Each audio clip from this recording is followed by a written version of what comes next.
ഇന്ന് നമ്മൾ പായസത്തിന് പകരം പെരുന്നാളിന് ഉണ്ടാക്കാൻ പറ്റിയ ഒരു അടിപൊളി ഡെസേർട്ടിൻ്റെ റെസിപ്പി ആയിട്ടാണ് കേട്ടോ വന്നിട്ടുള്ളത്.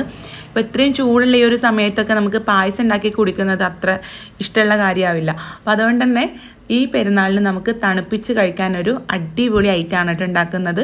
ഞാൻ ആദ്യം ഒരു സോസ് പാനിലേക്ക് 1/2 ലിറ്റർ പാലും 1/4 ഗ്ലാസ് വെള്ളം ഒഴിച്ചു കൊടുത്തിട്ടുണ്ട്. ഇനി ഇതിലേക്ക് 1/2 കപ്പ് സേമിയ ചേർത്ത് കൊടുക്കാം. ഞാനിവിടെ ഈസ്റ്റേണിൻ്റെ റോസ്റ്റഡ് സേമിയാണ് കേട്ടോ എടുത്തിട്ടുള്ളത്. അതുകൊണ്ട് തന്നെ സെപ്പറേറ്റ് ആയിട്ട് വറുത്തെടുക്കുന്നൊന്നുമില്ല, നേരിട്ട് പാലിലേക്ക് ചേർത്തിട്ട് ചൂടാക്കി എടുക്കുകയാണ് കേട്ടോ. അപ്പോൾ ഇതൊന്ന് ചൂടായിട്ട് വരുമ്പോൾ നമുക്കിതിലേക്ക് മധുരത്തിന് ആവശ്യമായിട്ടുള്ള പഞ്ചസാര ചേർത്ത് കൊടുക്കാം. ഞാനിവിടെ പഞ്ചസാര മാത്രമേ ഇതിലേക്ക് മധുരത്തിന് വേണ്ടിയിട്ട് ചേർക്കുന്നുള്ളൂ കേട്ടോ, കണ്ടൻസ്ഡ് മിൽക്കൊന്നും ചേർക്കുന്നില്ല.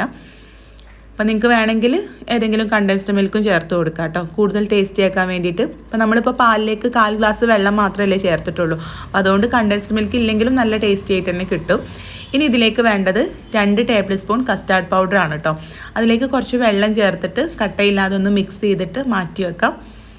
എന്നിട്ട് നമ്മുടെ പാല് ഒന്ന് ചൂടായിട്ട് വരുന്ന സമയത്ത് അതിലേക്ക് ചേർത്ത് കൊടുക്കാനുള്ളതാണ് കേട്ടോ.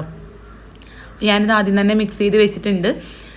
പാലൊന്ന് ചൂടായിട്ട് വരുമ്പോൾ അതിലേക്ക് ഒന്നുകൂടെ ഇതൊന്ന് ഇളക്കി കൊടുത്ത്, അത് അടിയിൽ പോയിട്ട് ഊറിക്കിടക്കുന്നുണ്ടാവും, അപ്പോൾ ഒന്നുകൂടെ ഇളക്കി കൊടുത്തിട്ട് അതിലേക്ക് ചേർത്ത് കൈ എടുക്കാതെ ഇളക്കി കൊടുക്കാം. നമുക്കറിയാമല്ലോ കസ്റ്റാർഡ് പൗഡർ ചേർത്ത് കഴിഞ്ഞാൽ പിന്നെ പെട്ടെന്ന് അടിയിൽ പോയിട്ട് കട്ട പിടിക്കാനുള്ള ചാൻസ് ഉണ്ട്. അപ്പോൾ പാല് ചെറുതായിട്ട് തിള വരുന്ന സമയത്ത് തന്നെ ഇത് നല്ലപോലെ കുറുകി വരും കേട്ടോ. ആ ഒരു സമയത്ത് നമുക്കിത് വേറൊരു പാത്രത്തിലേക്ക് മാറ്റിയിട്ട് ഇതിൻ്റെ ചൂടൊക്കെ പോകാൻ വേണ്ടിയിട്ട് വെയിറ്റ് ചെയ്യാം.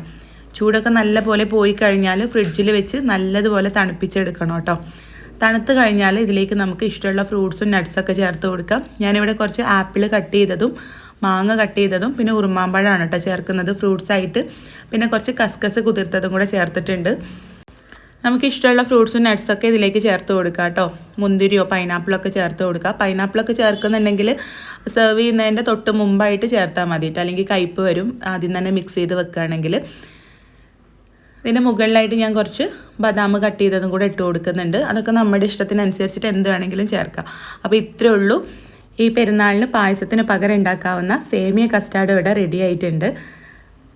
നല്ല ടേസ്റ്റാണ് കേട്ടോ. ഇതുവരെ നിങ്ങൾ സേമിയ കസ്റ്റാർഡ് ട്രൈ ചെയ്തിട്ടില്ലെങ്കിൽ ട്രൈ ചെയ്ത് നോക്കുക.